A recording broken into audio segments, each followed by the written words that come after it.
Hey everyone, welcome back to Great American Classics. This is Bill, and today we're going to talk about something a little different. Something that honestly took me a while to wrap my head around when I first started researching it. We're going to look at the Vietnam War from an angle that doesn't get talked about much over here, and that's the story of a woman who became one of the most effective military leaders the United States ever faced in that conflict.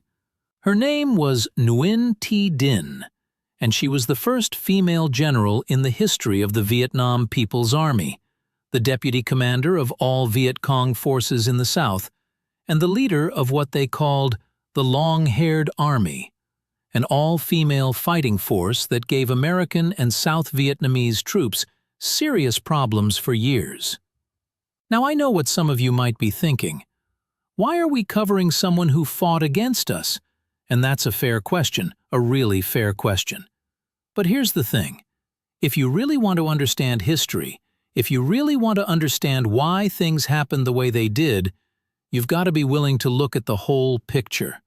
You've got to understand the people on the other side, what motivated them, what made them fight so hard, what made them willing to sacrifice everything. Because that's how you learn.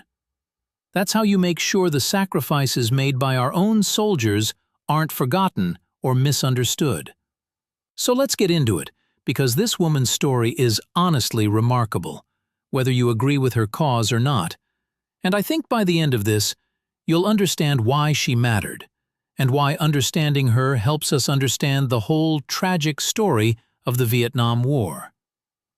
Nguyen Thi Dinh was born on March 15, 1920, in Bến Tre province, which is down in the Mekong Delta region of what was then French Indochina. Now, if you don't know much about Vietnam before the war we fought there, you've really got to understand the context, because otherwise, none of this makes sense. The French had been running the place as a colony since the 1860s, and by the time Dinh was born, they had been in control for over 60 years, more than 2 generations. And when I say control, I mean complete control over every aspect of life. The French colonial system was what economists call extractive, meaning its whole purpose was to take wealth out of Vietnam and send it back to France. They controlled the rubber plantations, which were incredibly profitable and incredibly brutal to work on. They controlled the rice trade, exporting rice even during famines when Vietnamese people were starving. They controlled the mining operations, the shipping, the banking, pretty much anything that made money. French companies got rich, French investors got dividends, and the Vietnamese people, especially poor farmers like Dinh's family, they were at the bottom of this system, doing the actual work and getting almost nothing in return. Her family were peasants, meaning they worked the land. They didn't own much of anything, and they lived under a system where the French colonizers and their local collaborators, the Vietnamese who worked with the French and benefited from the arrangement, held all the power.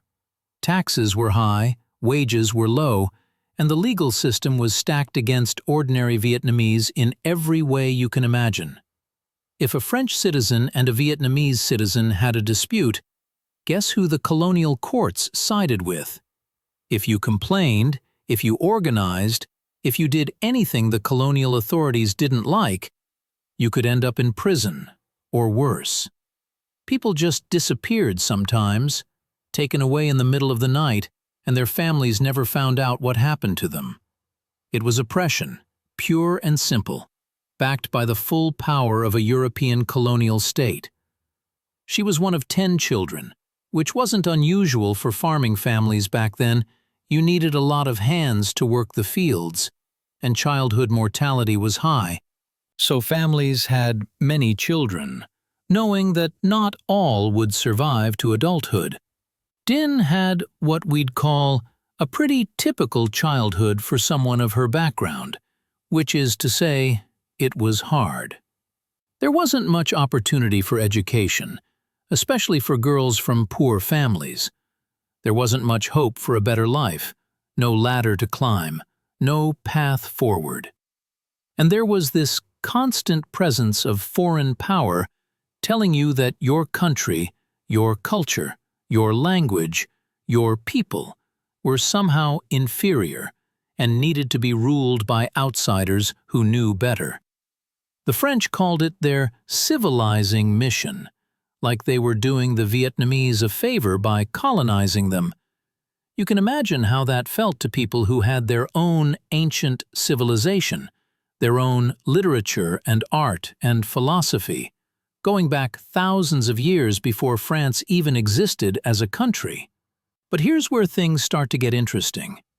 Ben Tre province had a strong tradition of resistance against foreign occupation. This wasn't something that started with the Americans or even the French. The Vietnamese had been fighting off foreign powers for literally thousands of years, going all the way back to the Chinese dynasties who tried to absorb Vietnam into their empire. For 1,000 years, various Chinese dynasties ruled Vietnam, or tried to, and for 1,000 years the Vietnamese resisted, sometimes successfully, sometimes not, but always fighting. There's this famous story in Vietnamese history about the Trung sisters, Trung Trắc and Trung Nhi, two women who led an uprising against Chinese rule way back in 40 AD, almost 2,000 years ago. They drove out the Chinese governor, established an independent kingdom, and ruled for 3 years before the Chinese came back with a larger army and defeated them. Rather than submit to capture, the sisters drowned themselves in a river, and they're still celebrated as national heroes over there. I mean, we're talking about events that happened almost 2,000 years ago, and people still remember them, still honor them, still draw inspiration from them. There are temples dedicated to the Trung sisters, holidays commemorating their rebellion, and their story is taught to every Vietnamese child as an example of courage and patriotism. So, the idea of women fighting, of women leading resistance movements, that wasn't as strange in Vietnamese culture as it might seem to us with our different cultural background. It was part of their history, part of their national identity, something to aspire to, rather than something unusual. Din grew up hearing these stories, grew up in a province where resistance was kind of in the air, where people talked quietly about the injustices of colonial rule and dreamed of a different future. And it shaped who she became. When she looked at the Trung sisters, she didn't see ancient history. She saw a model for what she might do with her own life. When she was just 16 years old, in 1936, Din got involved with the revolutionary movement. Now, we're talking about the communist movement here, the people who would eventually become the Viet Minh and later the Viet Cong, and I'm not going to pretend that's not complicated for an American audience. Communism is a loaded word, especially for Americans of a certain age who grew up during the Cold War. And I understand if that creates some resistance to what I'm about to tell you. Communism, as practiced in the Soviet Union and elsewhere, led to terrible things: mass murder and oppression and economic failure. I'm not here to defend any of that, but you've got to understand the context of what Vietnam was like in the 1930s. What options were actually available to people who wanted change? The communists weren't just offering an economic ideology, they were offering hope. They were offering a path to independence from the French, a chance to throw off colonial rule and govern themselves. They were offering the possibility of dignity and self-determination for people who had none. For a lot of Vietnamese people at that time, especially poor people, the communists were the only ones who seemed to actually care about their situation. The French certainly didn't care. They were there to extract wealth, period. The local elites who collaborated with the French didn't care. They were doing fine under the current system and had no reason to change it. Other political movements existed, but they were weak, divided, and ineffective. The communists were organized. They had a clear program. They were recruiting energetically, building networks in villages and towns, training cadres, preparing for the day when they could challenge colonial rule. And they were promising land reform, which mattered enormously to peasant families like Din's, who worked land they didn't own and paid rent to landlords who did nothing. That message resonated with people who had nothing to lose and everything to gain. So young Din started doing small tasks for the movement. Things like running messages between cells of the underground organization, distributing leaflets that criticized the colonial government and called for independence, talking to other villagers about joining the cause. It wasn't glamorous work, and it wasn't well paid, obviously, since the whole point was revolutionary sacrifice. These were true believers, people who did what they did because they believed in the cause, not because they expected material reward. But it was dangerous, really dangerous. The French authorities had an extensive network of informants and secret police, the Sûreté, and they didn't take kindly to this kind of subversive activity. People who got caught doing what Din was doing could be arrested, beaten, interrogated, tortured for information about other members of the network, imprisoned for years in brutal conditions. Some just disappeared and were never seen again, their bodies dumped in rivers or buried in unmarked graves. Every time she carried a message or handed out a pamphlet, Din was taking her life in her hands. One informant, one unlucky encounter with a patrol, one suspicious neighbor who decided to report her, and it would all be over. And she was 16 years old, a teenager, risking everything for an idea. In October of 1938, when she was 18, Din officially joined the Indo-Chinese Communist Party, which is what the Vietnamese Communist Party was called back then, since Vietnam, Laos, and Cambodia were all part of French Indochina. This was a big step, a commitment that would define the rest of her life. You didn't just join the party casually. There was a process, a period of proving yourself, an initiation into the secrets of the organization. Once you were in for life. There was no going back. That same year, she married a man named Nguyen Van Bick, who was also involved in the revolutionary movement. He was described as a revolutionary intellectual, someone who had studied Marxism and the histories of other revolutionary movements, someone who believed deeply in the cause of Vietnamese independence and had the education to articulate why. They were comrades as well as spouses, united by shared beliefs as well as personal affection. For a brief moment, it seemed like Din might have something resembling a normal life, a husband she loved, a home, a future that might include children and family, and all the ordinary things that people hope for. Maybe the revolution would succeed. Maybe the French would leave. Maybe they could live to see an independent Vietnam and grow old together in a free country. But that's not how things worked out, not even close. History had other plans. In 1940, the world was at war, and the situation in Indochina was changing rapidly. France had fallen to Nazi Germany in one of the most stunning military defeats in modern history. And suddenly the colonial administration in Indochina was cut off from the homeland, weakened, uncertain about the future. The Japanese were moving into Southeast Asia, taking advantage of French weakness to establish their own presence. They didn't replace the French administration immediately, that would come later, but they were there, a new power in the region, and everyone knew the old order was crumbling. The revolutionary movement saw an opportunity to push harder, to take advantage of the confusion and weakness of the colonial state.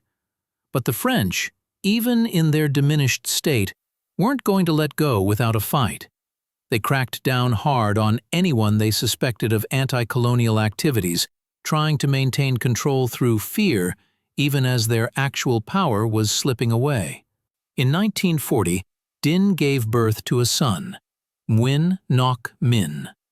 She was 20 years old, a new mother, experiencing what should have been one of the happiest moments of her life. And just 3 days later, 3 days after bringing a new life into the world, the French colonial authorities arrested her husband. Can you imagine that moment? You've just given birth, you're exhausted and overwhelmed and probably terrified, because having a baby in that time and place, without modern medicine, was genuinely dangerous. You're holding your newborn child, this tiny person who depends on you completely. And then they come, the colonial police, and they take your husband away while you watch helplessly. He was sent to a place called Puolo Condora, which was a notorious French prison island off the coast of Vietnam. It was basically a hellhole, a place where political prisoners were sent to be forgotten, where conditions were deliberately brutal, where disease and malnutrition killed as many people as the guards did. The French had been sending troublemakers there for decades, and the mortality rate was horrific. And 6 months after that, the French came for Dinh too. She was arrested on July 19, 1940, and sent to Ba Ra prison camp, leaving her infant son behind. A 6-month-old baby and his mother was dragged off to prison. I want you to really sit with that for a moment, because it tells you something important about who these people were and what they were willing to endure, and also about the nature of the colonial system they were fighting. The French colonial authorities didn't care about families, didn't care about mothers and babies, didn't care about basic human decency when it came to people they viewed as enemies of the state. If you opposed them, you were a threat to be neutralized, and your family situation was irrelevant. Dinh's son was left in the care of relatives, grandparents and aunts and uncles who would raise him while his mother was imprisoned and his father was dying in a colonial dungeon. She wouldn't see him for years, wouldn't be able to hold him, wouldn't be able to watch him take his first steps or say his first words. Prison in colonial Vietnam was not like prison in the modern United States, where there are rights and regulations and oversight, however imperfect. There were no rights in a colonial prison, no due process, no lawyers, no appeals, no independent monitoring of conditions. The colonial authorities could do whatever they wanted to political prisoners, and they did. The conditions were deliberately harsh, designed to break the spirit of people who had dared to challenge French rule, to make them renounce their beliefs, to turn them into informants who would betray their comrades. The food was inadequate, barely enough to survive on, and what food there was often contaminated or spoiled. The sanitation was terrible, with prisoners crowded into small cells with no proper toilets or washing facilities. Disease was rampant, dysentery and malaria and tuberculosis, and medical care was essentially non-existent. If you got sick, you either recovered on your own or you died. The guards could do pretty much whatever they wanted without consequences. Beatings were common, sometimes as punishment for real or imagined infractions, sometimes just because a guard felt like it. Women prisoners faced additional dangers that I don't need to spell out, but you can imagine what happens when you have women completely at the mercy of men with no oversight and no accountability. The psychological pressure was relentless. Interrogations that could go on for hours, attempts to turn prisoners against each other, solitary confinement, threats against family members outside. Many people broke under these conditions, gave up information, betrayed their comrades, renounced their beliefs. Many others died from disease, from beatings, from the slow, grinding effect of malnutrition and despair. Dinh did neither. She endured 3 years in that prison, held on to her beliefs, refused to cooperate with her captors, and somehow maintained her will to resist. Whatever they did to her, whatever she suffered, they couldn't break her. And during that time, in July of 1942, her husband died at Puolo Condore. He never got out, never saw his son grow up. never saw his wife again. The French prison system had killed him, either directly through violence or indirectly through the terrible conditions. And there was nothing Dinh could do about it except mourn. She learned about his death while she was still imprisoned, still separated from her child, still enduring the daily humiliations and hardships of colonial incarceration. Try to imagine what that was like. You're locked in a cell. You've already lost years of your life. You don't know if you'll ever get out. And then you learn that the man you loved, the father of your child, is dead. And you can't even grieve properly, can't attend a funeral, can't comfort his family or be comforted by them. You're alone with your loss in a place designed to destroy you. Whatever part of Dinh might have been willing to compromise, to give up the struggle, to accept French rule in exchange for a quiet life, that part died with her husband. The French had made an enemy for life, and they didn't even know it yet. They thought they were crushing the resistance by imprisoning and killing its members. What they were actually doing was creating a generation of people who would never stop fighting, who had nothing left to lose, who had personal scores to settle that went far beyond politics. Every revolutionary they killed or imprisoned created more revolutionaries. People who had lost family members, who had suffered personally at the hands of the colonial system, who had reasons for hatred that no amount of repression could extinguish. Dinh was released in 1943, but it wasn't really freedom. She was placed under house arrest, meaning she was being watched constantly by colonial informants, restricted in where she could go and what she could do, expected to check in with authorities regularly, forbidden from associating with known revolutionaries. The idea was to keep her neutralized, prevent her from rejoining the movement without the expense and trouble of keeping her in prison. But by 1944, she had managed to reconnect with the revolutionary organization and was back to her underground activities. She was more careful now, more experienced. She had learned from prison how to evade surveillance, how to communicate without being detected, how to operate in the shadows while appearing to live a normal life. The years in prison hadn't broken her. They had trained her, taught her patience and caution, and the value of playing a long game. She had learned that the revolution wouldn't happen overnight, that it required years, decades maybe, of patient organizing and waiting for the right moment. And she was prepared to wait. And then, in August of 1945, everything changed. World War II was ending. The Japanese, who had effectively taken over Indochina from the French during the war, were surrendering after the atomic bombs fell on Hiroshima and Nagasaki. There was a power vacuum, a brief moment when the old colonial order was collapsing and the new order hadn't yet been established, and the Viet Minh, the revolutionary organization led by Ho Chi Minh, moved to fill it. This was their chance, maybe their only chance, to seize independence before the colonial powers could reassert themselves, before the French could come back with their armies and reclaim their colony. All across Vietnam there were uprisings, people seizing control from the Japanese occupiers and the French collaborators who had worked with them.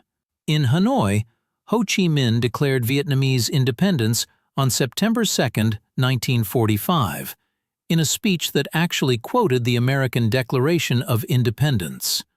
All men are created equal. They are endowed by their Creator with certain inalienable rights. Among these are life, liberty, and the pursuit of happiness. He was hoping that America, which had fought against colonialism in its own revolution and had just helped defeat fascism in a war for freedom, would support Vietnamese independence. That didn't work out, for complicated Cold War reasons, but that's a story for another time. What matters for our purposes is that in August 1945, it looked like the dream of Vietnamese independence might actually come true. In Bến Tre province, Dinh was right in the middle of the August Revolution, as it came to be called. She helped lead the takeover of the provincial capital, organizing fighters, coordinating with other cells, making sure the transition of power went smoothly and that collaborators were dealt with appropriately. And when it was done, when the French flag came down and the Vietnamese flag went up, she was elected to the executive committee of the province. A peasant woman, a former prisoner, was now helping to run things. It must have felt like a new world was being born, like all the suffering and sacrifice had finally been worth it. Her husband hadn't died for nothing. Her years in prison hadn't been wasted. The cause she had devoted her life to was actually winning. But the French weren't done. They wanted their colony back, the rubber and the rice and the mineral wealth and the prestige of empire. And they had the military power to try to take it. What followed was the First Indochina War, which lasted from 1946 to 1954, a brutal 8-year conflict that killed hundreds of thousands of people and devastated large parts of the country. The French had modern weapons, tanks and aircraft and artillery and warships, professional soldiers with training and equipment. The Viet Minh had determination, knowledge of the terrain, support from a large portion of the population, and a willingness to suffer casualties that would have been unacceptable to a democratic Western society. It was a classic guerrilla war, with the Viet Minh avoiding pitched battles when possible, melting into the jungle when the French came in force, then re-emerging to harass their forces, cut supply lines, assassinate collaborators, make the occupation as costly and frustrating as possible. This is the war that ended with the French defeat at Dien Bien Phu in 1954, one of the most decisive battles in modern military history. The French, trying to lure the Viet Minh into a set-piece battle they thought they would win with their superior firepower, established a fortified base in a remote valley in the northwest of Vietnam. They flew in thousands of troops, built elaborate fortifications, and waited for the Viet Minh to attack. They expected to slaughter them with artillery and air support.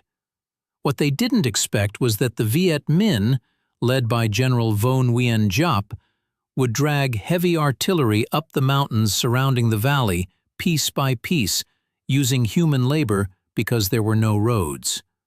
Tens of thousands of porters, many of them women, hauled howitzers and anti-aircraft guns and tons of ammunition through jungle terrain that the French had considered impassable.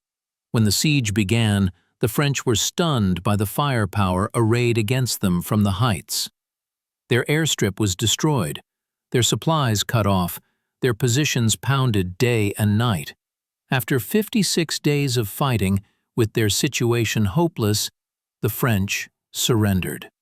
A colonial power had been beaten in a set-piece battle by a guerrilla army, and the age of European colonialism in Asia was effectively over. In 1946, early in the First Indochina War, Dinh was given a mission that shows just how much the revolutionary leadership trusted her. She was selected to lead a delegation from the south to Hanoi, in the north, to meet with Ho Chi Minh himself. This was no small thing. Ho Chi Minh was the leader of the revolution, a figure of almost mythical status among the resistance, the man who had organized the struggle and declared independence. Getting an audience with him was a sign of real importance, a recognition that you mattered. But that wasn't all. Dinh was also tasked with bringing back a large shipment of weapons to arm the resistance in the south. Guns and ammunition were desperately needed, and the North had sources of supply that the South lacked. Now think about what that meant.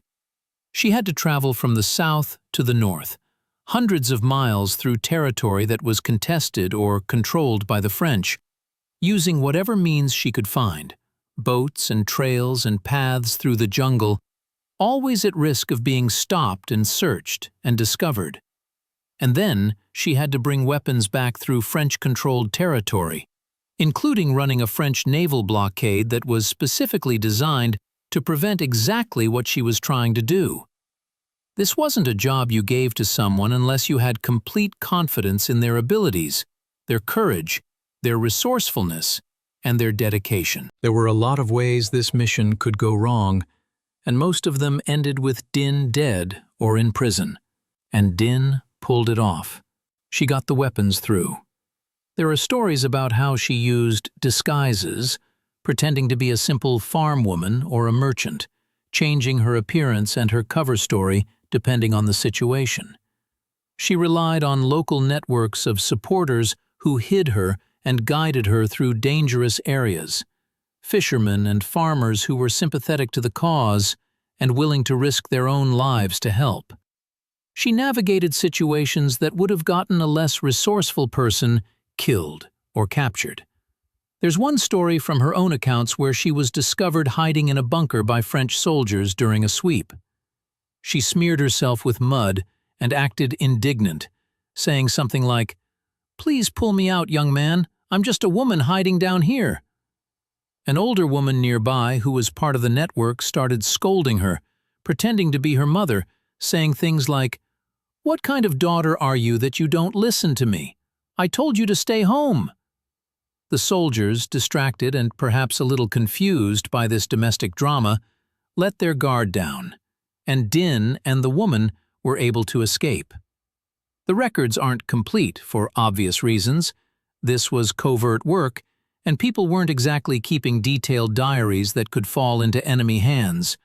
But the outcome is clear. She delivered those weapons, and the resistance in the South was better armed because of her. The First Indochina War ground on for 8 years, brutal and bloody, with atrocities on both sides, villages destroyed, populations displaced, hundreds of thousands dead. And in 1954 it ended with the Geneva Accords, signed after the French defeat at Dien Bien Phu. Vietnam was temporarily divided at the 17th parallel, with Ho Chi Minh's communist government controlling the north and a separate government in the south.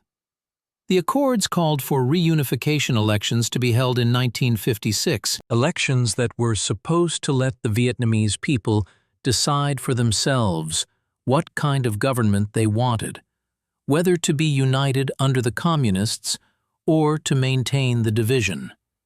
But those elections never happened. The government in the south, initially led by the former Emperor Bao Dai and then by a man named Ngo Dinh Diem, who was backed by the United States, refused to hold them. Everyone knew what would happen if they did. Ho Chi Minh would win. He was a national hero, the man who had led the defeat of the French, and he was popular even among many people in the South who weren't particularly communist. So the division hardened. What was supposed to be temporary became permanent, and the stage was set for the next war, the one that would draw in American combat troops and become the conflict we know as the Vietnam War. Dinh stayed in the South after the division. Under the Geneva Accords, Viet Minh fighters were supposed to regroup in the North, to leave the South and wait for the promised elections that would reunify the country. Many did, thousands of them traveling north, expecting to return soon. But some stayed behind, and Dinh was one of them.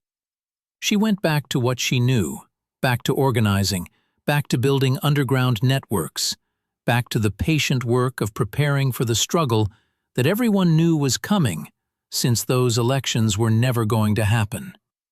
The Diem government was cracking down hard on anyone suspected of communist sympathies, trying to root out the revolutionary infrastructure that had been built during the war against the French.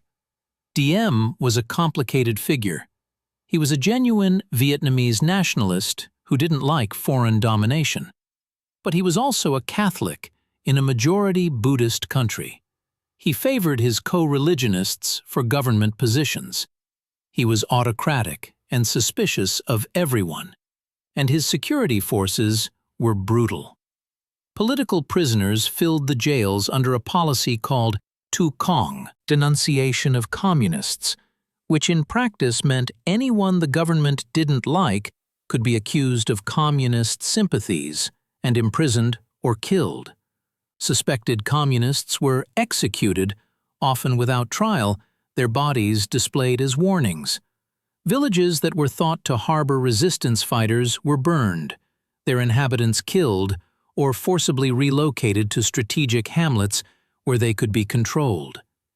The Diem government created as many enemies as it eliminated, turning people who might have been neutral into active supporters of the resistance. Life for people like Din was dangerous in a way that's hard for us to imagine.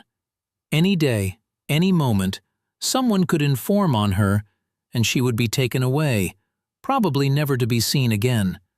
She had to trust people with her life, knowing that any one of them could be an informant, could be bought, or threatened, or turned. She had to move constantly, never staying in one place long enough to be tracked, always watching for surveillance, always ready to disappear. But she kept at it. She organized women in the villages, built support networks, recruited new members, maintained communication with the leadership, prepared for the day when the struggle would resume in earnest. And then came January 17, 1960, and the event that would make Nguyen Thi Dinh famous, at least in Vietnam. It's called the Dong Khoi movement, which translates roughly to the General Uprising, and it started in her home province of Ben Tre. The situation had gotten desperate. Diem's forces had been conducting what they called anti-communist operations in the countryside, which in practice meant terrorizing anyone who might possibly be disloyal, anyone who had ever supported the Viet Minh, anyone who complained about government policies. In one incident that particularly outraged people, soldiers had come into the village of Phuoc Hiep, arrested about 20 young men who were suspected of having communist sympathies, executed them, and buried their bodies around the army post as a warning to others. Think about that for a moment. They killed these young men and buried them where everyone could see. A deliberate message. This is what happens if you oppose us. This could be your son, your brother, your husband. This was the kind of thing that was happening all over the South, and something had to give. Dinh helped organize a response, but it wasn't a traditional military attack because the resistance in the South at that time didn't have the weapons or the trained fighters for that kind of operation. The years after the Geneva Accords had been hard. Many of the experienced fighters had gone north, weapons were scarce, the organization had been badly damaged by Diem's crackdowns. They couldn't fight the government's army head-on. So Dinh came up with something different, something that took advantage of the resources they did have, which was people, specifically women. She gathered about 5,000 women from 6 different villages and led them in a mass protest march to the district headquarters in Mo Khe. 5,000 women, walking together through the countryside, converging on the government offices, demanding that the soldiers be withdrawn from Phuoc Hiep, demanding justice for the young men who had been killed. They sang revolutionary songs. They confronted the soldiers directly. They got right up in their faces and challenged them. They refused to leave, camping out at the headquarters for 5 days and nights, making it impossible for the government to conduct normal business. The soldiers didn't know what to do. They couldn't shoot 5,000 unarmed women. That would be a massacre that would turn the entire population against the government. But they couldn't just ignore them either. And in the end, the government agreed to withdraw its troops from Phuoc Hiep. The women had won. This tactic, using large groups of women to confront government forces, became a signature of the resistance in the South, and Dinh was its architect. They called these women the Doi Quan Toc Dai, which means the long-haired army, a reference to the fact that Vietnamese women traditionally wore their hair long. The idea was brilliant in a way that showed real understanding of psychology and culture. Vietnamese society, like a lot of societies, had certain expectations about women, certain assumptions about what women would and wouldn't do, certain inhibitions about violence against women. Soldiers were often hesitant to open fire on groups of unarmed women the way they might on groups of men. There was a cultural prohibition against it, a sense that killing women was dishonorable, shameful, something that would bring disgrace on the soldier and his family. The women of the long-haired army exploited that hesitation. They would surround military patrols, block roads, get right up close to soldiers and talk to them, plead with them, try to convince them to desert. Why are you doing this? We're Vietnamese. You're Vietnamese. These are your people you're killing. Do you have a mother? Do you have a sister? Would you want someone to do this to them? They shamed them for fighting against their own people, reminded them that they had families who looked just like the women confronting them. It was psychological warfare combined with civil disobedience, and it was remarkably effective. The soldiers didn't know how to respond. If they opened fire, they would be killing unarmed women, which would be a propaganda disaster and would likely turn even more people against the government. If they did nothing, they looked weak and ineffective. Either way, the government lost. And while the soldiers were dealing with the women, resistance fighters could move freely, could set up ambushes, could escape pursuit. The long-haired army wasn't just a protest movement. It was a tactical tool that complemented the armed resistance. Later in 1960, the National Liberation Front was officially founded. This is what we in America called the Viet Cong, though that name was actually coined by the Diem government as an insult. Viet Cong, being short for Vietnamese communists, meant to delegitimize them as tools of a foreign ideology rather than a genuine Vietnamese movement. The NLF was the political and military organization that would lead the insurgency in the South, and Dinh was there at its founding, representing Ben Tre Province. She wasn't just a local leader anymore, she was becoming a national figure in the resistance, someone whose name was known and respected throughout the movement. Over the next few years, Dinh rose steadily through the ranks of the NLF.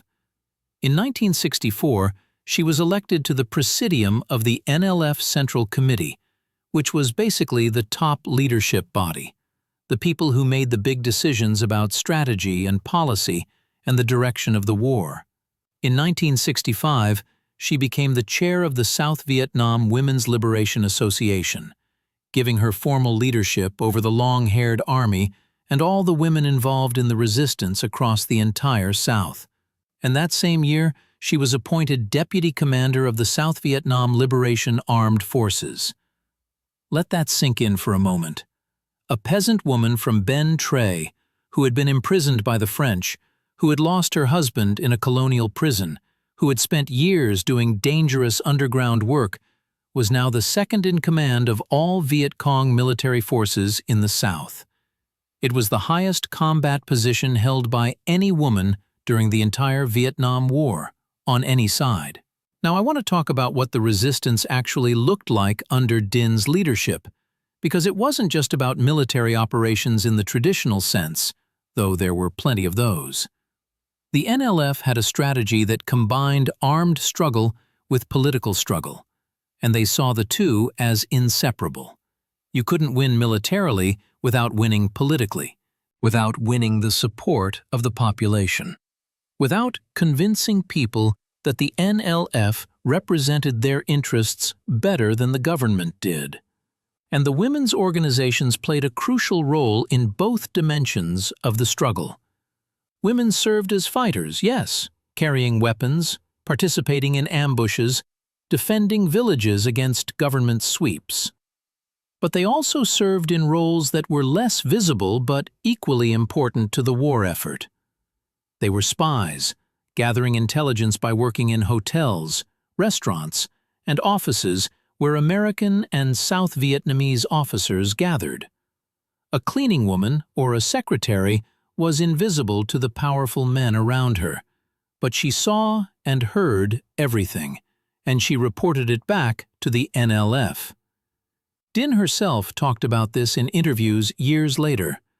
She described how they placed their own people in enemy offices, even in the high command of the American military presence. Servants and clerks and translators who were invisible to the men in charge, but who had access to documents, to conversations, to plans. They gathered information that allowed the NLF to target significant targets, rather than wasting resources on minor ones. Women were nurses, treating wounded fighters in underground hospitals hidden in the jungle or in the tunnels that honeycombed the Vietnamese countryside. These tunnels were incredible feats of engineering. Hundreds of miles of underground passages with living quarters, storage rooms, operating theaters, command posts, even kitchens and wells. Women helped dig them, maintain them, and staff them. They were logistics coordinators, managing the movement of supplies along trails that ran through jungle and across rivers, making sure that weapons and food and medicine got where they needed to go. They were propagandists, writing and distributing literature that explained the NLF's goals and criticized the government. They were recruiters, talking to villagers, persuading them to join the cause, or at least to support it passively by not informing to the authorities. And yes, they also placed bombs and mines, carried out assassinations of government officials and suspected informants, engaged in the kind of covert warfare that blurred the line between civilian and combatant in ways that made the conflict so difficult for conventional military forces to handle.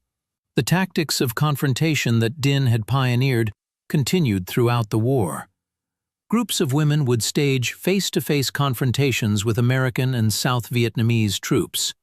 They would surround patrols, block roads, get right up in soldiers' faces and talk to them, plead with them, challenge them. Sometimes they would grab soldiers' weapons, not to use them but to make a point, to show that they weren't afraid. Sometimes they would surround convoys and refuse to move, forcing the soldiers to either run them over or wait them out for hours. Some of these confrontations turned violent, and women were killed, sometimes deliberately shot by frustrated soldiers, sometimes caught in crossfire when the situation escalated. But many achieved their goals, whether that was buying time for fighters to escape, gathering intelligence about troop movements and unit strengths, or simply demoralizing the enemy. American soldiers found these confrontations deeply unsettling. They were kids, many of them 18 and 19 years old, from small towns and big cities across America, and they had been trained to fight an enemy, to identify threats and neutralize them. And here were women, often older women, grandmothers with wrinkled faces and hard eyes, yelling at them in a language they didn't understand, getting in their way, making it impossible to operate. You couldn't shoot them, but you couldn't ignore them either. You couldn't even be sure if they were really unarmed, if there was a grenade hidden somewhere, if they were distracting you while someone else set up an ambush. It messed with your head, made you question what you were doing, made you wonder who the enemy really was, and that was exactly the point.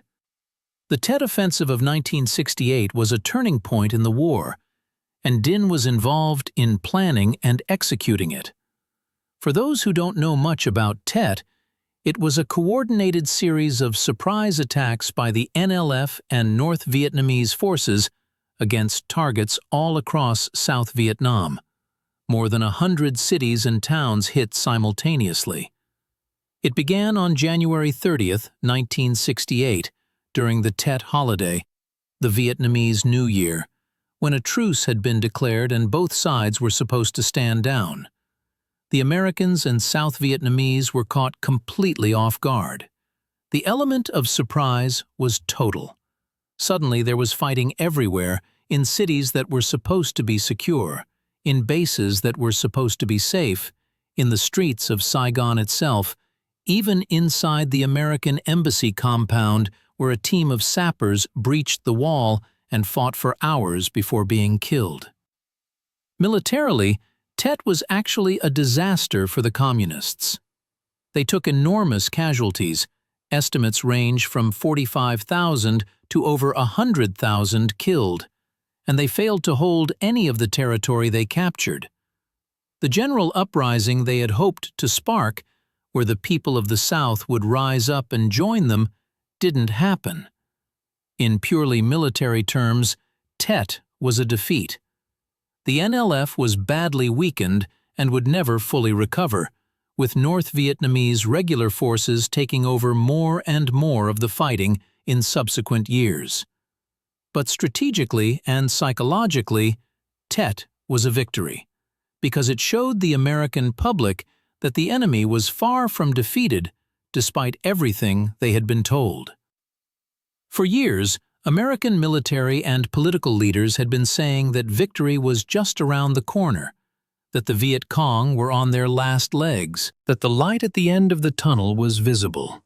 And then Tet happened, and Americans watched on their television sets as their embassy was attacked, as fighting raged in cities that were supposed to be pacified, as the war that was supposedly almost won seemed more hopeless than ever. If the enemy was so weak, how could they launch simultaneous attacks across the entire country? If we were winning, why did it look like this? Dinh later said that the biggest victories of Tet were forcing the Americans to the negotiating table in Paris and getting them to stop bombing the North. She was right. After Tet, American public opinion turned decisively against the war. President Johnson announced he wouldn't run for re-election. Peace talks began, and the long process of American withdrawal got underway. The Tet Offensive basically broke the American will to continue the war at its current intensity, even though the Communists lost most of the battles. It's a profound lesson in the difference between tactics and strategy, between winning fights and winning wars. During the war, Dinh also had to deal with the Phoenix program, which was a CIA-sponsored effort to identify and neutralize NLF operatives in the South. Neutralize is the euphemism they used for what they actually did, which was assassination, arrest, torture, and long-term imprisonment. The idea was to dismantle the NLF's political infrastructure, to kill or capture the people who organized resistance at the village level, who recruited fighters, who collected taxes and intelligence, who ran the shadow government that the NLF maintained in contested areas. It was brutal. It killed tens of thousands of people, some of them genuine NLF operatives, many of them people who were wrongly accused or just in the wrong place at the wrong time. And it was probably the most effective counterinsurgency program the Americans ran during the war. Dinh described Phoenix as the most dangerous program they faced, more dangerous than full-scale military operations with thousands of troops. When a division of American soldiers swept through an area, you could hide. You could melt into the jungle or go down into the tunnels. You could wait them out until they left. But Phoenix operatives were everywhere, disguised as civilians, working through informant networks, striking without warning in the middle of the night. You never knew who you could trust, never knew if the person next to you had been turned or compromised. A neighbor who had been arrested and tortured might give up names to make the pain stop, and then they would come for you. It was terrifying, demoralizing, and effective. But even against Phoenix, the resistance adapted. They infiltrated the program itself, got their own people into the informant networks, learned who the most dangerous collaborators were, and eliminated them.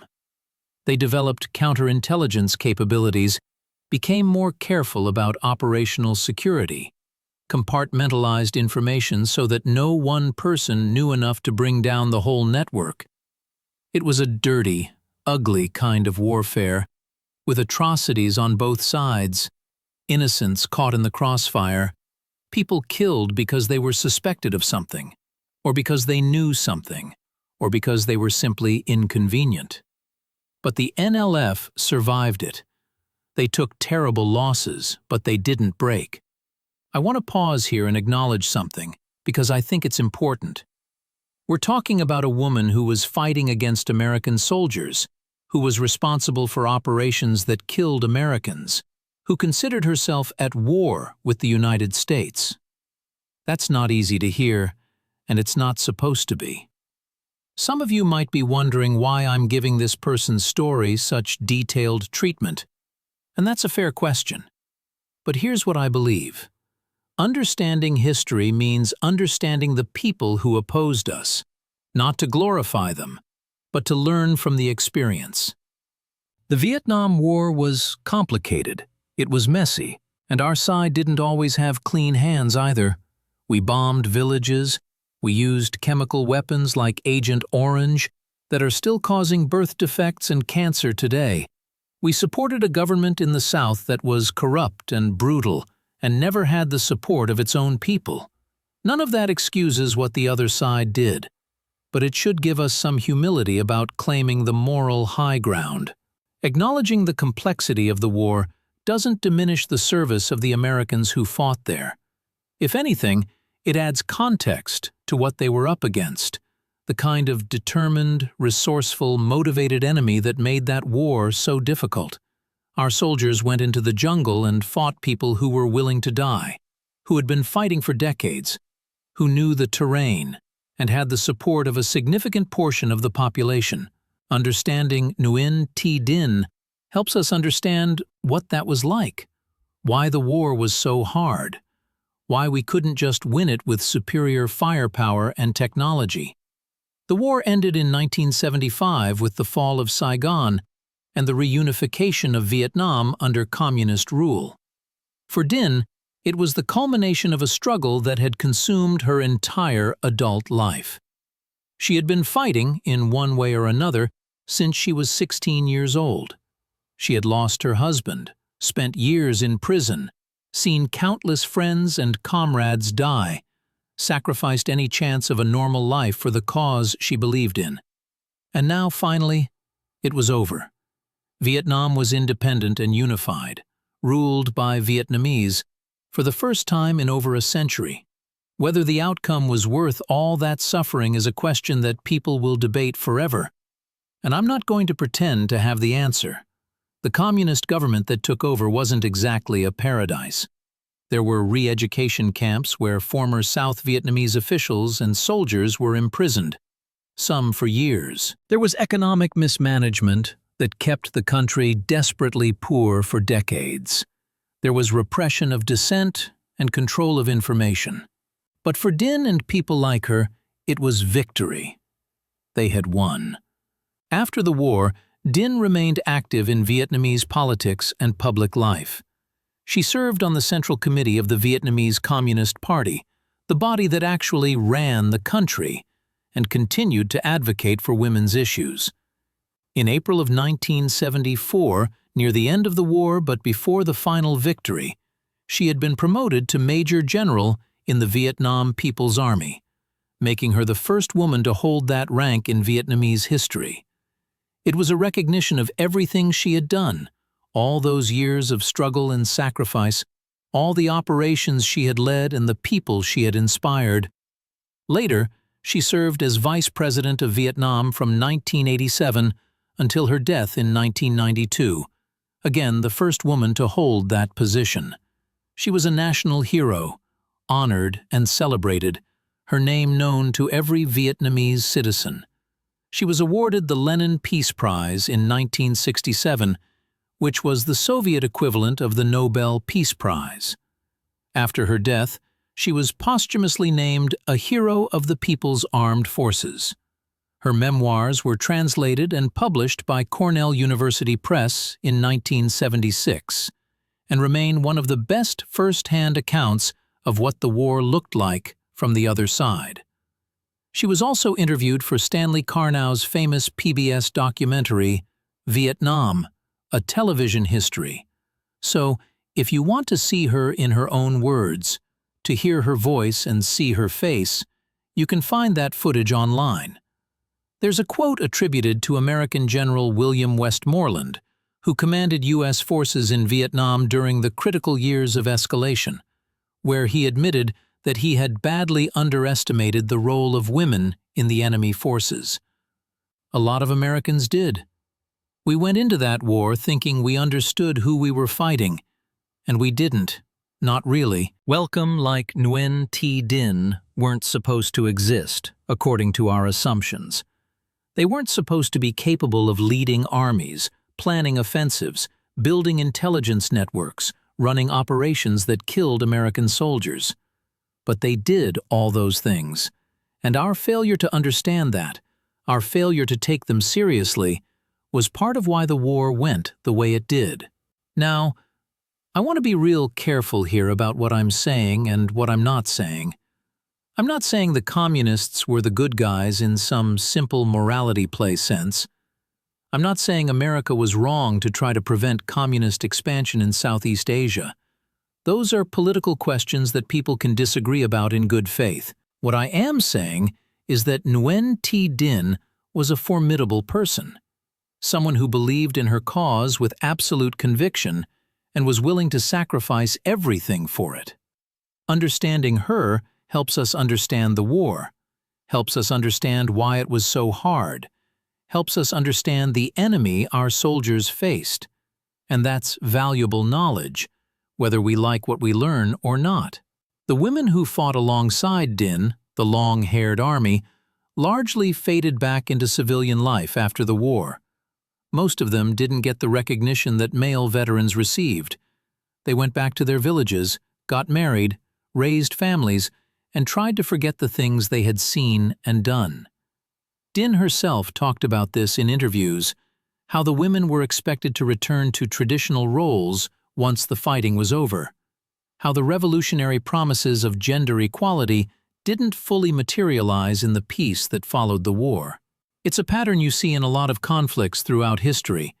Women are called up to serve when they're needed, when the situation is desperate, and then pushed back into the background when the emergency is over. The sacrifices they made often go unremembered, except by those who made them. There's another thing worth mentioning, and that's the toll the war took on everyone involved, including the people who fought for the winning side. Vietnam after the war was a devastated country. Estimates vary, but somewhere between 2 and 3 million Vietnamese died during the conflict. The land was scarred by bombs, cratered and torn, and poisoned by chemical defoliants like Agent Orange, which is still causing health problems today. Children being born with birth defects because their grandparents were exposed 50 years ago. The economy was shattered, infrastructure was destroyed, and the government that took over made a lot of mistakes in the years that followed. The women who had fought so hard for independence came home to a country that had a lot of rebuilding to do, and many of them struggled. Some were too scarred, physically and mentally, to have normal lives. Some faced discrimination because they were unmarried older women in a society that still expected women to be wives and mothers by a certain age. The war left marks that took generations to fade, and in some ways haven't faded yet. Let me bring this back around to where we started. Why tell this story? Why spend this much time talking about someone who fought against our country? And I think the answer is that history isn't just about celebrating our victories. It's about understanding what happened and why. The Vietnam War was a formative experience for America. It shaped our politics, our culture, our military thinking, our relationship with the world. It created divisions that still exist today, arguments that we're still having 50 years later. And you can't fully understand that experience without understanding who we were fighting and why they fought so hard. Nguyen Thi Dinh was part of that story, whether we like it or not, and her story deserves to be told. All right, folks, before we wrap this up, I want to take a few minutes to reflect on what we've covered today, because I think there are some things worth sitting with. We talked about a woman who spent her entire adult life fighting for what she believed in, who lost her husband and her freedom, and so many friends and comrades along the way, and who never gave up. She endured things that would break most people, prison and torture and loss and decades of war, and she came out the other side, still standing, still fighting, still believing in the cause. And whatever you think about her politics or her cause, you have to respect that kind of dedication, that kind of resilience, that refusal to quit no matter what. It's the same quality we admire in our own heroes, that willingness to sacrifice everything for something bigger than yourself. Now, I also want to say something about the American men and women who served in Vietnam, because their story matters too. And I don't want anyone to think that by telling Dinh's story, I'm somehow diminishing theirs. Not at all. The soldiers who went to Vietnam, they did something that most people wouldn't do and couldn't do. A lot of them had doubts about the war. A lot of them weren't sure if what they were doing was right. A lot of them didn't understand the politics or the strategy or why they were even there in the first place. And a lot of them went anyway, because their country asked them to, because their draft number came up, because they believed in duty and service even when the cause was unclear. That takes a different kind of courage, you know?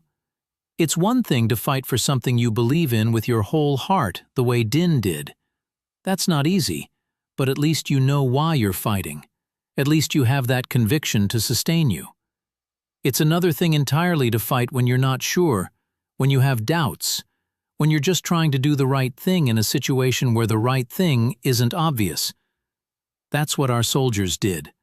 They didn't just sit around debating whether the war was right or wrong. They actually laced up their boots and went into the jungle and faced an enemy that was tough and determined and willing to die. They carried out the mission. They did the job. Most people, you know, they'll have opinions all day long about what's right and what's wrong, but when it comes time to actually do something, to put themselves at risk, they find reasons not to. Our soldiers didn't do that. They stepped up. They went. And a lot of them didn't come home, and a lot more came home carrying wounds, visible and invisible, that never fully healed.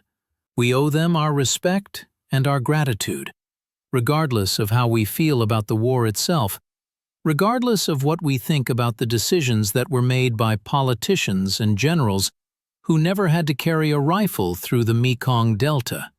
There's something profound about looking at a conflict like Vietnam and recognizing the courage on both sides. The Vietnamese women who fought in that war were brave. The American soldiers who fought in that war were brave. They were enemies. They tried to kill each other, and yet courage is courage. Sacrifice is sacrifice. And both sides had people who gave everything they had. Understanding that doesn't make us weaker, it makes us wiser. It helps us see war for what it really is. Not some glorious adventure like in the movies, but a terrible business that consumes lives and breaks hearts and leaves scars that last for generations. The more we understand that, the more careful we'll be about the wars we choose to fight, and the more we'll honor the people who do the fighting when war becomes necessary. So thank you all for listening today. Thank you for being willing to engage with a difficult piece of history, a story that doesn't fit neatly into the good guys versus bad guys framework that we sometimes prefer. Thank you to all the veterans out there and the families of veterans who lived through this chapter and carry its memory forward. The people who served deserve to have their sacrifice understood, and part of understanding it is understanding what they faced, the kind of enemy they were up against. And wherever you are, whatever you think about the Vietnam War and its legacy, I hope this gave you something to think about, some new perspective on an old wound that still hasn't fully healed. We'll see you on the next one. Take care of yourselves